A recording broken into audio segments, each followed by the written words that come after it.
오늘 말씀 잔치 네 번째 시간인데요. 오늘 시간은 민수기 1장 1절로 4절 말씀입니다. 민수기 성경의 본래 이름은 민수기 성경이 아니라 광야에서라고 제가 한번 말씀을 드린 것 같네요. 그럼 언제부터 광야에서라는 성경 이름이 민수기로 바꿔졌냐면은 장가간 건 아니지만은 BC 70년 예수님 부활 성천하신 이후에 그 알렉산더라는 도시에 그 당시 학자들 70여 명이 모여서 히브리어 우리가 아는 대로 구약 성경은 히브리어거든요. 그래서 히브리어 성경을 헬라어 성경을 헬라어로 번역할 때 그때부터 생긴 말인데 그 70명이 히브리어를 헬라어 번역 작업을 했다고 그래서 그때부터 70인역이라는 이 말이 생긴 것이죠. 그래서 말씀드린 대로 그 전에는 민수기 성경을 뭐라고 했다고 그랬습니까? 광야에서라고 했다고 그랬습니다. 자, 그러면은 70인역에서 왜 광야에서 성경 이름을 민수기로 바꿨냐 하면은 민수기 성경이 시작된 우리가 오늘 1장 1절을 읽었지 않습니까? 시작하는 이 첫 부분이고 민수기 성경의 끝부분인 26장을 보면은 이제 인구조사를 이렇게 두 번씩 했습니다. 그래서 첫 번째 인구조사 민수기 1장은 애굽에서 출애굽한 20세 이상부터 50세까지 모든 전쟁에 나갈 만한 남자들의 그 숫자죠. 그러니까 20세 미만의 미성년자나 이제 50세 이상은 숫자에 들지 않는 거죠. 그리고 민수기 26장에서 뭡니까? 이 인구조사를 하게 되는데 이건 무슨 말이냐면은 출애굽 당시 아까 언급한 대로 20살 미만의 미성년자와 그 다음에 광야 40년 세월 속에 출생한 이 사람들 있지 않습니까? 그래서 나중에 세겜에 들어가면은 거기서 이제 이 할례를 받는 것도 있는데 그러니까 광야에서 출생한 사람들과 또 애굽에서 출애굽할 때 20세 미만의 그 사람들을 인구조사를 그러니까 1세대는 거의 다 죽었고 이제 모압 광야에서 두 번째 인구조사를 하는 것이죠. 그것이 민수기 26장입니다. 그래서 이 본래 우리들이 보이는 성경은 우리나라 지금 한글 성경은 원래부터 한글이 아니라 중국어 성경 그러니까 중국어는 한자 아닙니까? 한문 성경이었는데 이 한문 성경을 우리말로 번역한 것으로서 그리고 우리가 한문자를 보면은 이 민수기는 백성민자 그 다음에 헤아릴 숫자로 해서 민수기라는 이름으로 우리는 그렇게 이제 부르는 것입니다. 자, 그런데 본래 이름대로 아까 제가 말씀드린 대로 민수기 성경을 광야에서라고 했는데 근데 가만히 생각을 해보면 민수기라는 이름보다도 광야에서란 그 말이 훨씬 더 좋은 더 영적인 그런 제목이 아니었을까 제 나름 그런 생각을 해봅니다. 자, 그렇다면은 광야란 늘 제가 이 광야를 늘 우리가 구약 성경을 여러 번 말할 때마다 광야를 내가 말했는데 광야를 뭘로 정의하느냐. 저번 날 우리 성호가 뭘 말하다 기준이 뭐냐 그랬을 때 기준이 예수다 그랬는데 광야를 뭘로 정의하냐 한다면은 한마디로 그래서 아무것도 없는 뭐랄까 텅 빈 그저 이 사막과 그런 광야죠. 풀도 없고 나무도 없고. 그러니까 이스라엘 백성이 홍해바다를 건너고 난 다음부터 수르 광야를 시작 여러 광야를 여러분 거치지 않습니까? 모압 광야까지 나중에 그래서 홍해바다를 건너서 요단강까지 거리를 직선으로 만약에 한다면은 한 400에서 500km 가량이라고 하죠. 그 정도로 가죠. 그러니까 우리말 성경에는 광야라고 되어 있지만은 영어 성경이나 히브리어에서는 뭐라고 하느냐 사막이라고 되어 있습니다. 사막. 이게 사막 광야란 거 우리가 아는 대로 이번에도 우리나라도 뭐 최고 42도까지 나갔다고 그럽니다만은 평균 온도가 그런 데는 40도에서 50도란 말이야. 50도. 그러니까 찌는 듯한 더위. 응? 더위가 내려 쪼이지만 그러나 밤에는 이 서리가 내릴 정도로 그래서 바위가 열받은 바위가 쩍쩍 갈라지는 그런 무서운 그런 현장이죠. 자, 그리고 또 뭐가 있습니까? 이 모래가 있는 모래 속에는 이 불뱀이 있죠. 이 불뱀이란 한 20에서 30cm 되는 지구상에서 세 번째로 독성이 강한 이 뱀인데, 이 뱀들이 모래 속에 머리만 살짝 내놓고 있다가 지나가는 어떤 짐승이나 사람이 있으면 이 물어버리는 거죠. 그러면은 물리면은 아마 20초에서 30초 정도 안에 이 사람의 모든 신경세포가 마비되어서 거품물을 흘리며 죽는 이 무서운 이 뱀이 이 불뱀이죠. 그러니까 또 그런가 하면 이 크고 작은 바위 밑에는 정갈이 숨어 있고요. 그러니까 그처럼 무서운 지역을 하나님은 이스라엘 백성들로 하여금 지나가게 하셨다는 겁니다. 그러니까 민수기의 주 무대가 아무것도 없는 이 텅 빈 광야. 그래서 말씀드린 대로 히브리어로 광야란 미드바르라고 그렇게 말하는데, 광야 곧 미드바르란 뭡니까? 사실 명사거든요. 명사. 예를 들어서 우리도 인간 그러면 명사가 되지만은 또 사람은 그러면은 우리는 움직이는 존재 동사가 되지 않습니까? 그래서 같은 의미의 말이지만은 광야인 명사가 동사로 바뀌게 되면은 이때는 이 히브리에서 뭐라고 말하냐면 미드바르가 아니라 다바르로 이렇게 말한 거죠. 미드바르가 아니라 다바르. 자, 그렇다면은 여기서 그러면 미드바르노 광야라고 그러니 다바르란 무슨 말이냐 이렇게 묻지 않겠습니까? 순종한다는 의미입니다. 순종한다는 뜻. 자, 그것을 다시 한문 성경으로 바꿔서 한다면은 말씀 앞에 청종한다. 들을 청 받들 종이죠. 그러니까 사실 광야라고 하는 거 이 현재는 아무것도 없으니까 우리는 이 막다른 그런 상황 속에 있으면은 신앙이 깊든지 적든지 사람의 특징은요, 하늘을 바라보죠. 하늘을 바라보거든요. 따라서 그때나 말세인 지금이나 하나님의 음성을 들을 줄 안다는 것이 뭘 말하느냐, 그 사람의 영성을 의미한다. 이렇게 우리는 성경을 풀어볼 수가 있습니다. 그러니까 우리들이 여러분요, 많이 배웠다, 적게 배웠다, 뭐 부모가 좋다, 뭐 안 좋다, 이런 여러 가지가 말을 하지만은 인생을 그러나 우리가 어렸을 때 그 유년기를 지나고 사춘기, 청년기를 지나고 어느덧 인생을 이제 사노라면은 그럴 때가 꼭 있습니다.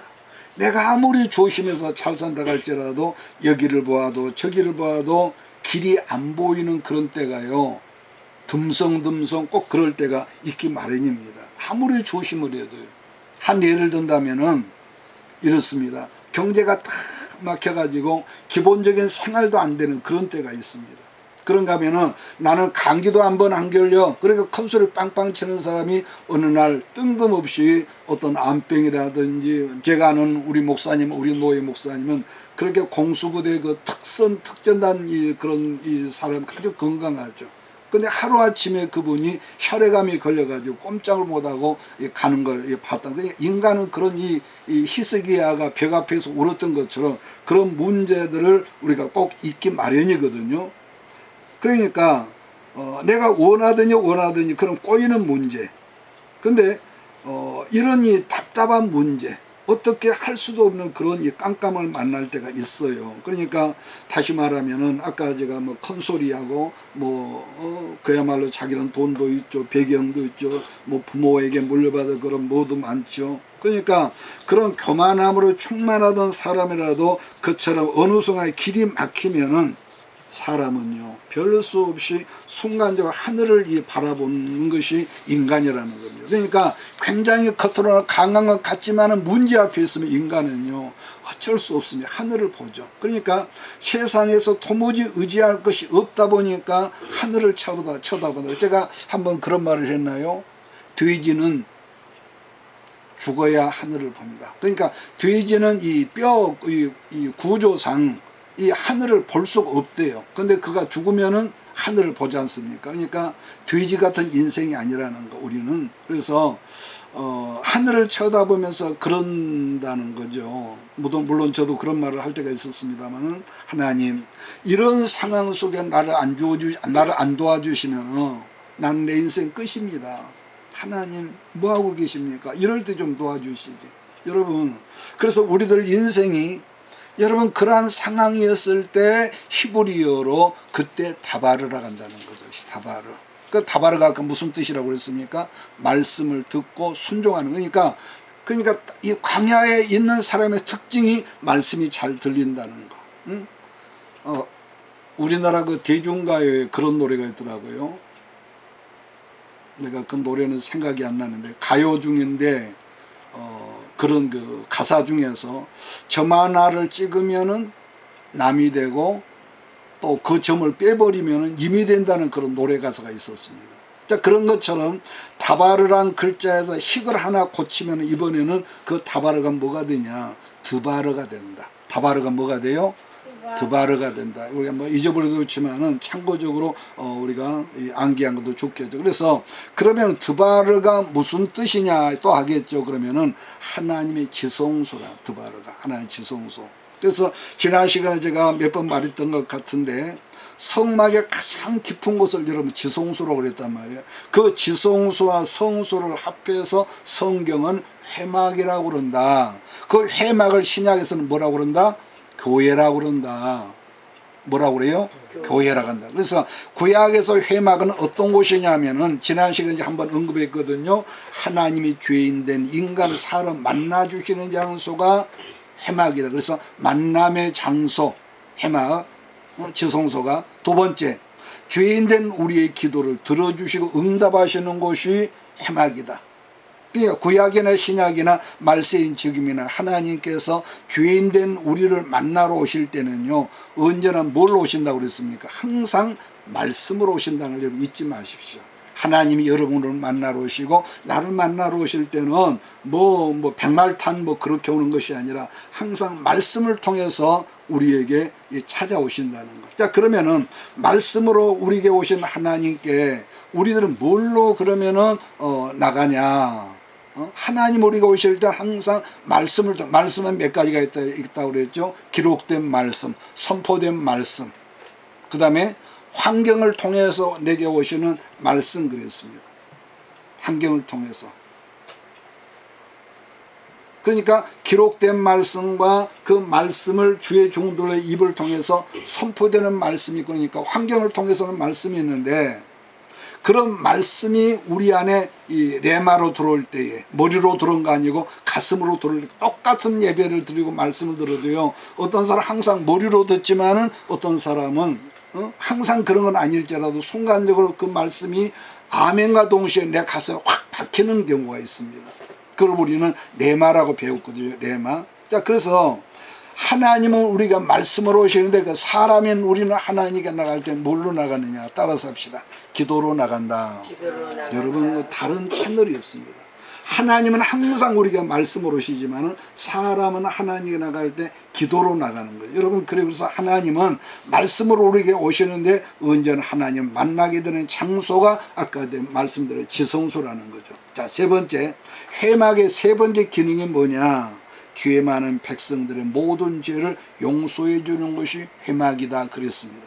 자, 그래서 지성소를 다른 말로는 지성소를 속죄소라고도 일컫지만은 조금 더 세부적으로 설명하자면은 사람 편에서는 죄를 용서해 주시는 곳이라 해서 속죄소라고 하지만은 그러나 하나님 편에서는 은혜를 베푸시는 곳이라고 그래서 시은자 시은소. 그러니까 지성소 안에 법궤가 있지 않습니까? 법궤. 그러니까 시은소라는 말은 다시 설명하면 죄 많은 인간에게 은혜를 베푸시는 자리라는 거죠. 우리가 이 법으로는 도무지 거기에 갈 수 없지만 은혜 때문에 우리가 지성소인 법궤 앞에 들어간다. 자, 지성소에는 아까 언급한 대로 법궤가 있단 말이에요. 그 법궤 안에는 뭐가 있냐면은 첫째 만나를 담은 금 항아리가 있습니다. 두 번째로 하나님께서 이 기록해 주신 이 모세가 깎아 만든 이 두 돌판이 있습니다. 십계명.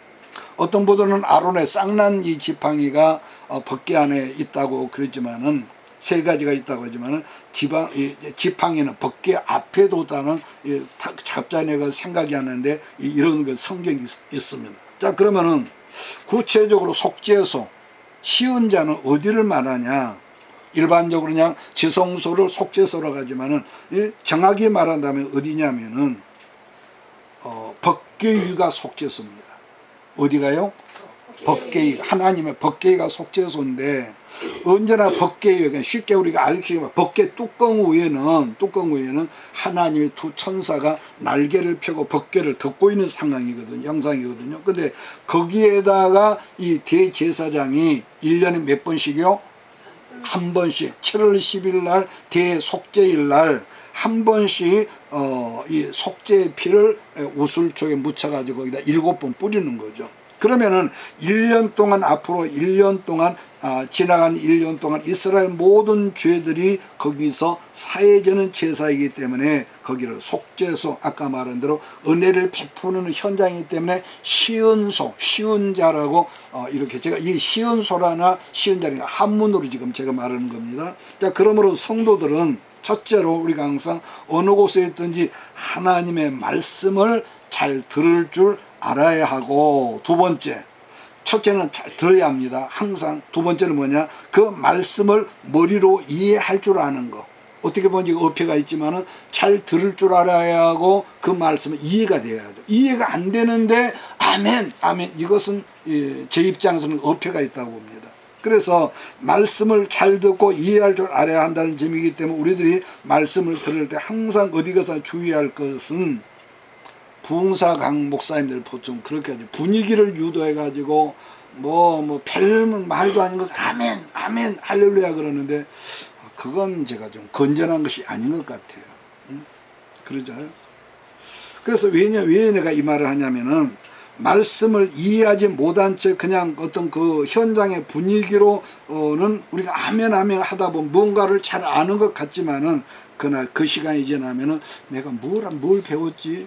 이렇게 깜깜한 깡통이 된다는 것. 그래서 신앙이라거나 항상 먼저는 우리가 잘 들어야 하고, 두 번째가 뭐라고 그랬습니까? 그 말씀을 이해할 줄 알아야 한다.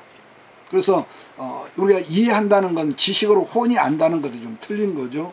자, 그 다음은 이해가 되면 그렇지, 그런 뜻이구나. 그랬을 때 이 말씀이 내 가슴으로 이렇게 내려다 보면 그것을 뜨겁게 받아들이는 것은 이런 경우의 신앙을 굉장히 건강한 신앙이다, 이렇게 말할 수가 있습니다. 그런데 어떤 이는 말씀을 듣는 머리로는 굉장히 이해하는 게 빠르지만은 가슴으로 내려오지 못하는 그런 사람이 있습니다.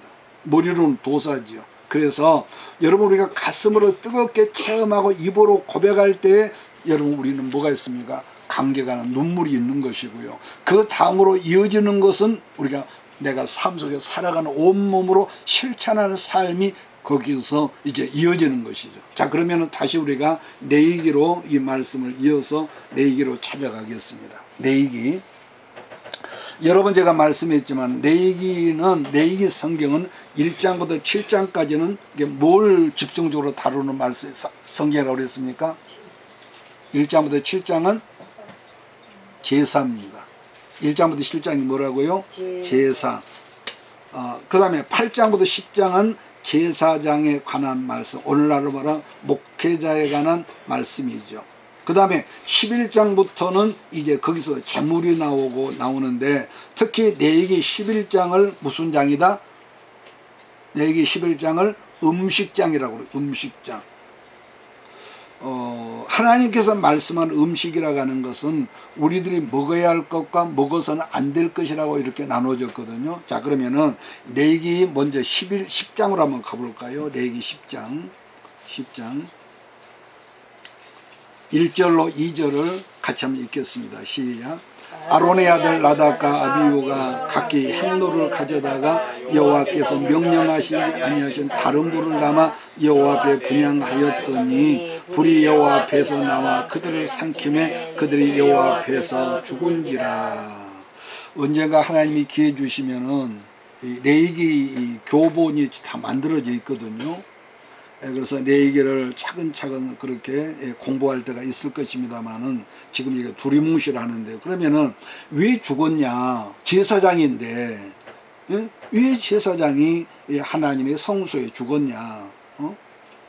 그러니까 하면 하늘에 주신 이 제단에 불이 있단 말이에요. 번제단. 이 불로 그 불을 붙여서 향로의 불을 피워야 하는데, 아론의 아들들이 제사장이었는데도 아마 영적으로 상당히 둔감하지 않았을까.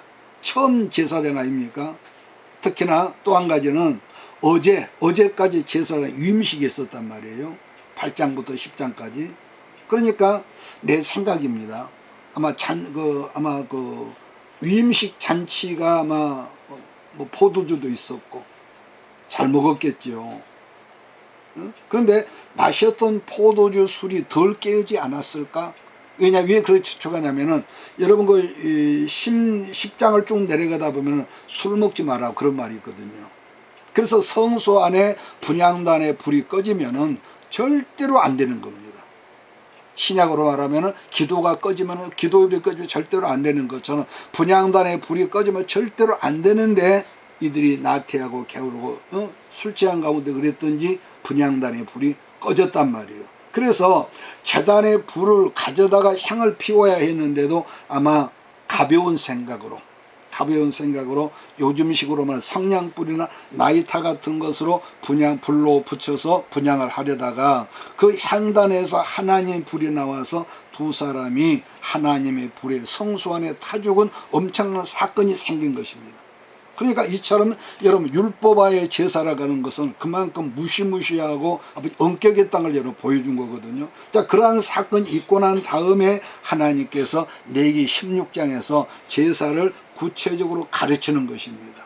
1절 16장 1절 2절을 제가 보겠습니다. 16장 1절 2절 아론의 두 아들이 여호와 앞에 나가다가 뭐라고 했습니까? 죽은 후에 여호와께서 모세에게 말씀하시니라. 여호와께서 모세에게 이르시되 네 형 아론에게 이르라. 성소에 휘장한 법궤 위 속죄소 앞에 아무 때나 들어오지 말라. 그리하여 죽지 않도록 하라. 이는 내가 구름 가운데 속죄소 위에 나타남이라. 이렇게 말했거든요. 그래서 하나님의 방법이 아닌 인간적인 편리한 방법으로 제사를 드리려다가 아론의 두 아들이 현장에서 우리식으로 예배드리다 직사를 했단 말이에요. 자, 16장 5절 이스라엘 자손의 회중에게서 속죄제물로 삼기 위하여 순염소 2마리와 번제물로 삼기 위하여 순양 1마리를 가져갈지니라. 그러니까 2마리의 순염소를 가져와서 구별을 했는데 제비를 뽑거든요. 2마리 가운데서 해막 입구 오른쪽에 있는 뭐가 있습니까? 번제단 곁에 가져다가 거기서 제비를 뽑아서 1마리는 번제단 곁에 묶어두고 1마리는 제사장이 순염소의 동맥을 찔러가지고 피를 받아가 양푼에 담아서 이렇게 대제사에 주면은 이 대제사가 피가 든 양푼과 또 우슬초 한 문금을 가지고 어떻게 합니까? 이 물두멍을 지나서 성소를 들어가서 지성소에서 제사를 드리는데 제사를 가는 것은 우슬초에 제물에 피를 묻혀서 7번 뿌리면 아까 제가 잠깐 말했죠. 이스라엘 백성의 죄를 회개하면서 피를 뿌리면 여기서 속죄가 되는 겁니다. 우리는 예수 이름으로 진심으로 회개하면 속죄가 되지만은 그런 다음에 나와서 번제단 곁에 아까 뭐가 있습니까? 번제단을 묶어두었던 순양 혹은 순염소 그 한 마리를 이 젊은 제사장들이 양쪽에 붙잡고 있으면 그 뿔 가운데에 대제사장이 손을 얹고 안수를 하는 겁니다. 뭐래요? 안수를 하는데 뭐 기도를 하지 않습니까? 그러면은 이스라엘 백성 12지파 이름을 부르면서 순염소 머리 안수 기도를 하는데 뭐라고 기도하냐면은 이스라엘 12지파의 모든 백성들이 죄짐을 지고 갈지어다라고 이렇게 안수를 하는 겁니다. 죄짐을 지고. 그런데 하나님의 백성들의 모든 죄를 그러면은 순염소에게 전가를 하는데 전가란 말이 무슨 말이냐면은 이스라엘에게 있는 모든 죄를 순염소에게 옮겨 붓는 것을 전가라고 합니다. 전가.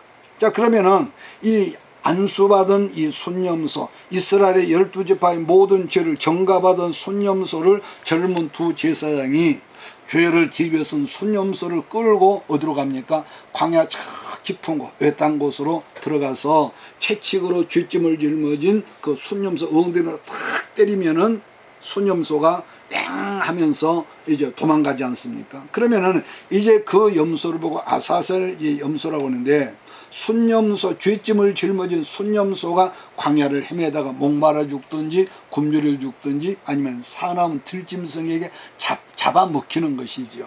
자, 그런 연고로 연고로 우리가 신약성경 요한복음 몇 장입니까? 1장 29절을 보면은 예수님께서 이 공생애를 시작하기 위해서 요단강에 이제 세례요한의 세례를 받으러 오는 장면이 있거든요. 그랬을 때 세례요한이 예수님을 보자마자 외치는 이 선포가 있었죠. 보라, 세상 죄를 지고 가는 하나님의 어린 양이로다. 구약에서는 이스라엘의 죄짐을 지고 이스라엘 12지파의 죄짐을 짊어지고 가는 이 양이었다면은 신약에서는 세상 모든 죄짐을 짊어지고 가는 하나님의 어린 양이라고 이렇게 했다는 거죠. 그래서 그처럼 해마다 7월 10일이면은 대속죄일날 이 제사를 지내는데 중간에 문제가 생겼습니다. 성경에는 없는 얘기인데 이제 유대인들의 그 전성에서 얘기가 나온 건데 무슨 문제였냐면은 대속죄일 날 이스라엘의 모든 이 백성들의 죄를 짊어지고 광야로 쫓겨 보냈던 이 속죄양 중에 아주 영리한 놈이 있었던 모양이죠. 이놈들이 죽지 않고 그 먼 길을 쫄랑쫄랑 살아서 다시 이스라엘 예루살렘 공동체 안으로 찾아온 그런 경우가 있었다는 거죠. 자, 그러면은 우리 입장에서는 뭐 그럴 수도 있지. 그러는데 제사장들 입장에서는 큰 문제가 된 거죠. 왜냐하면은 이미 이스라엘 12지파 모든 백성의 죄짐을 짊어져 나갔던 그 손염소가 살아서 다시 돌아왔으니까 지 문제가 그대로 다시 공동체 안으로 들어오니까 얼마나 큰 문제 아니겠습니까?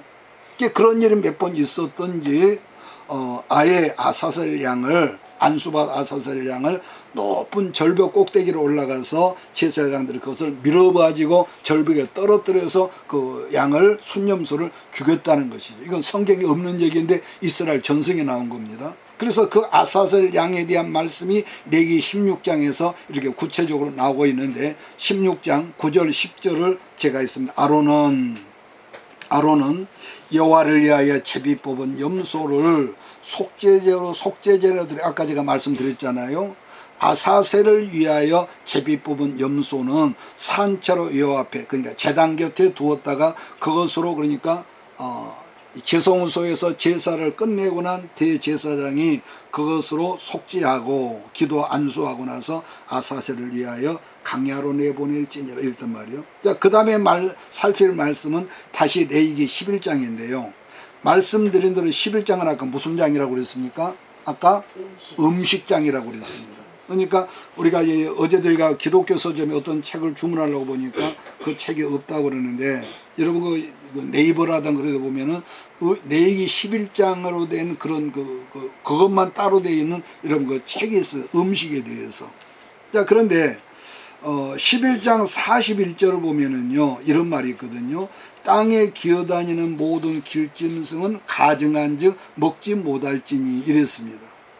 본문에서 여러분 가증하다는 표현은 하나님께 극도로 혐오하시고 미워하시는 것을 뜻하는 것을 가증하다 그러거든요. 그러니까 이는 단순히 싫어하거나 미워하거나 불쾌한 것을 뛰어넘어서 거룩하신 하나님께 도무지 용납할 수 없는 뭐라고 할까 어떤 죄악이나 부정한 행위를 묘사할 때 사용되는 언어를 아까 뭐라고요? 가증하다고 했지만은 그러나 이 가증하다를 하다는 말을 실제로 우리들에게 적용한다면은 뭐가 되느냐?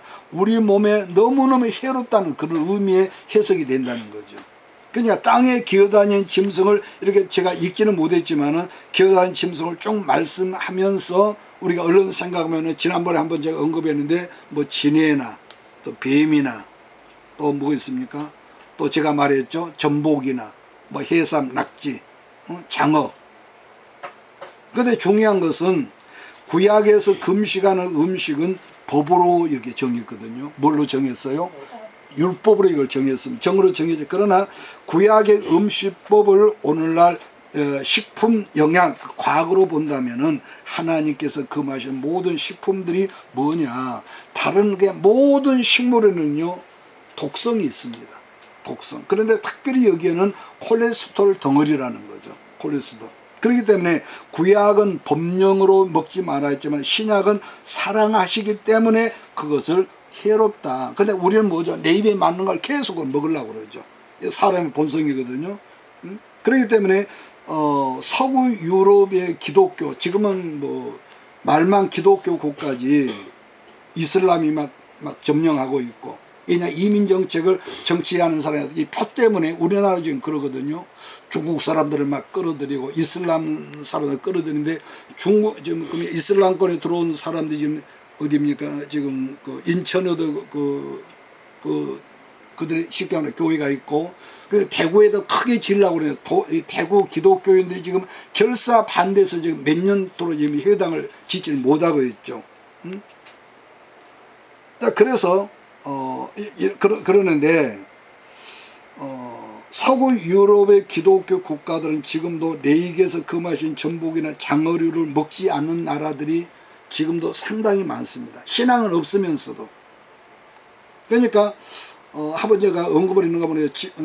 몇 년 전에, 지금은 그 방송이 없어진 걸로 아는데, 수년 전에 제 기억으로 병만족이라는 그 정글을 탐험하는 그런 프로그램이 있었는데, 내 기억으로 호주에 그 병만족이 갔는데, 어떤 그 호주의 어떤 작은 섬으로 이 촬영지를 갔는데요.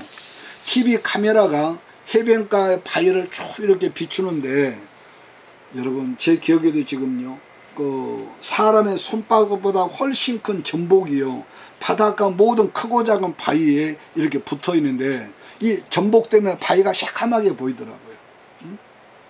여러분 우리나라는 자연산이나 양식 전복들이 그렇게 까마지 않아요. 근데 거기는 껍질도 까마고 살도 까매. 그래서 그 병만족이 지금 생각하면은 그걸 갖다 라면을 끓여 먹는데요. 너무 맛있게 먹던 걸 제가 기억을 하는데, 근데 그때 보았던 호주의 전복들이 까맸다는 걸 제가 기억을 하는데, 그런데 그런 나라들은 기독교 국가인데, 비록 신앙은 지금 완전히 날라리가 되었지만은, 신앙으로 살지는 않지만은 기독교 문화적 전통 때문인지 전복이나 장어류는 먹지 않습니다. 물론 먹는데도 지금 있다고 그래요. 그러니까 지천으로 깔려있는 전복이나 장어류를 먹지 않고, 근데 누가 그걸 살쪄서 잡아먹냐면은 한국에서 이민 간 우리 교포들이 몰래 야금야금 밤에 가서 그것을 잡아먹는다, 그런 말을 제가 들었습니다.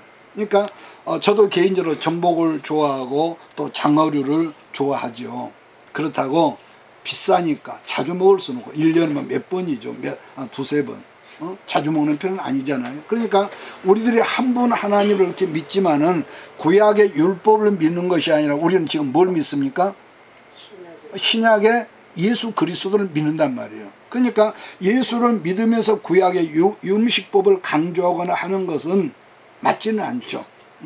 구약 성경이 이랬으니까 우리도 그래야 돼. 그건 여러분 맞지 않죠. 그러나 한 가지 분명한 거 하나는요, 유엔 산하에 세계 보건기구라는 기구가 제 기억으로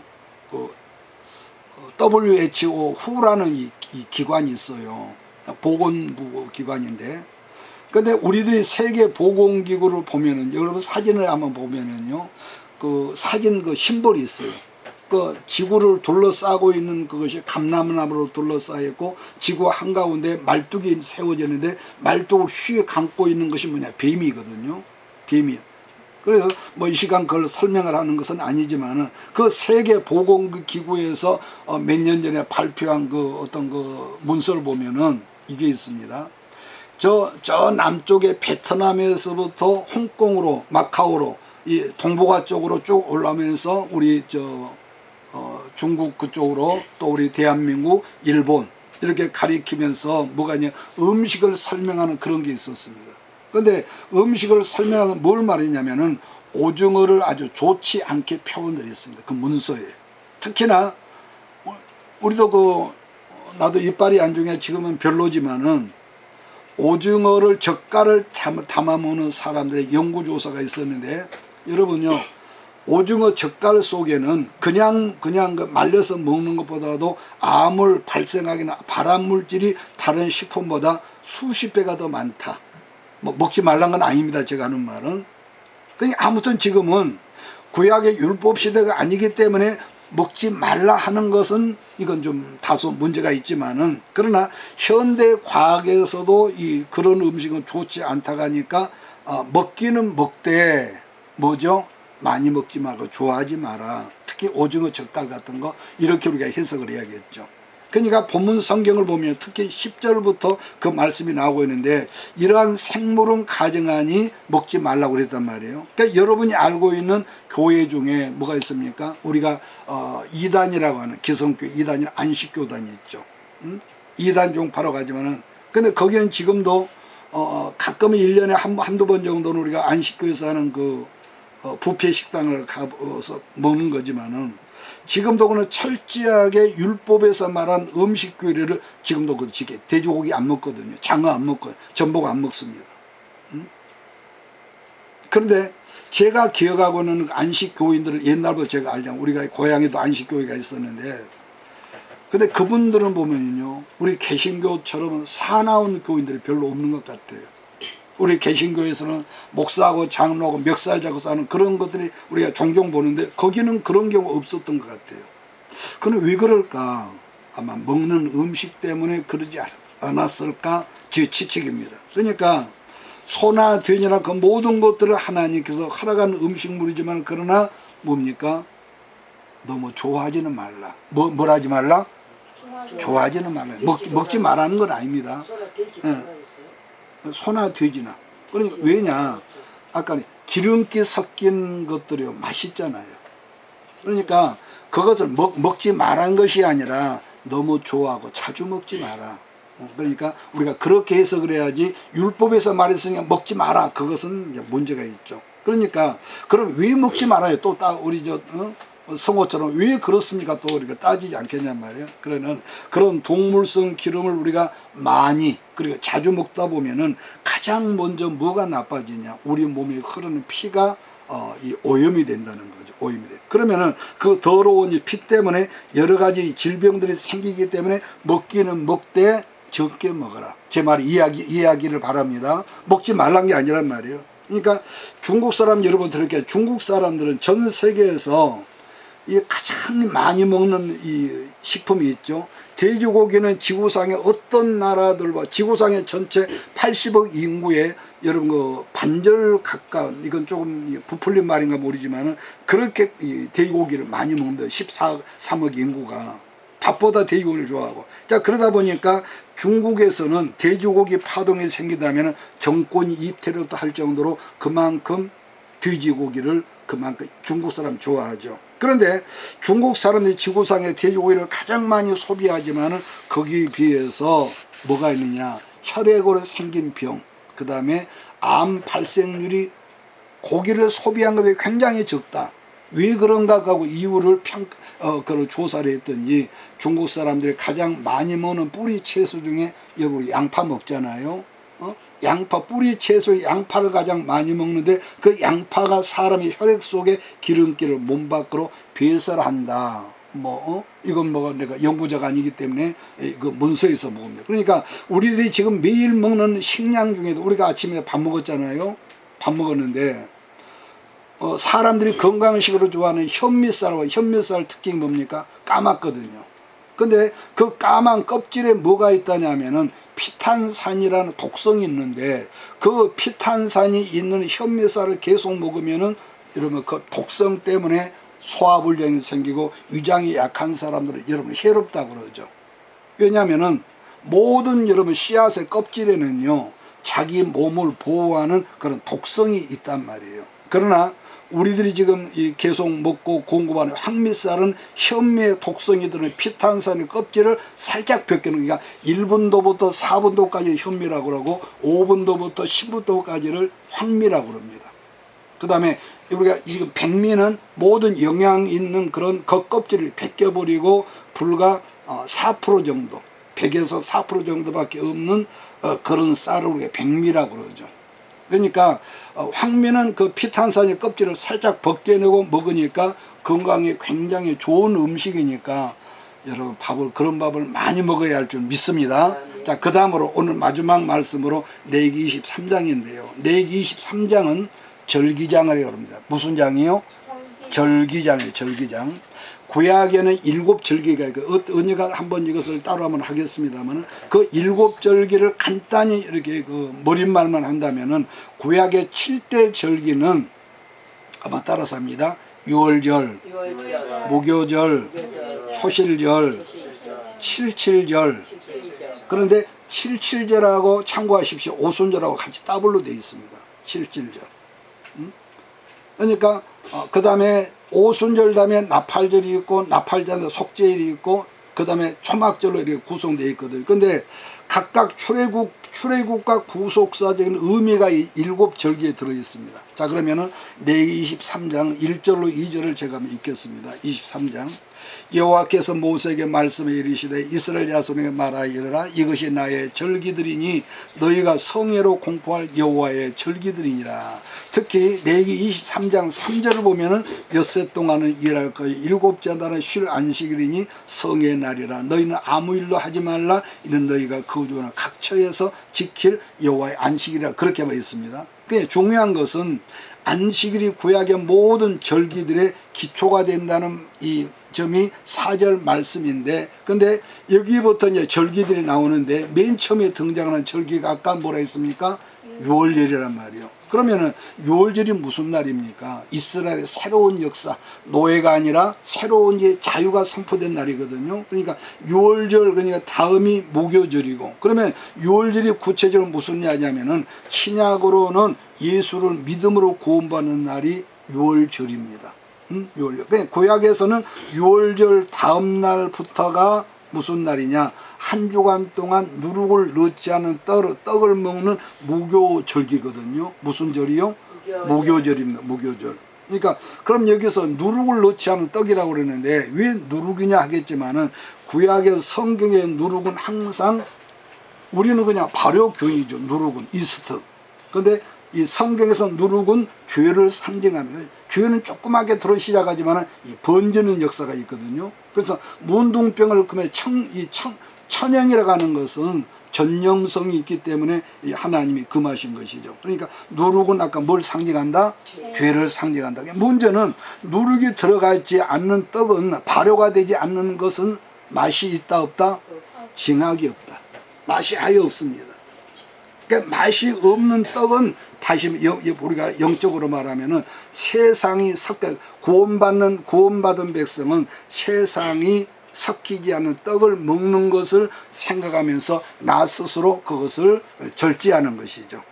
그러니까 다시 말하지만은 맛없는 떡은 고역이지만 그 고역, 그러니까 세상에 젖어 있는 우리가 하나님의 그 누룩이 없는 떡을 먹는 것은 힘들지만 그 떡을 먹음으로 마음에 성결함을 생각하라는 거죠. 그래서 그 다음에 초실절은 보리를 추수하는 첫 곡식을 추수하는 맥추절이지만 신약으로는 그 맥추절이 부활절입니다.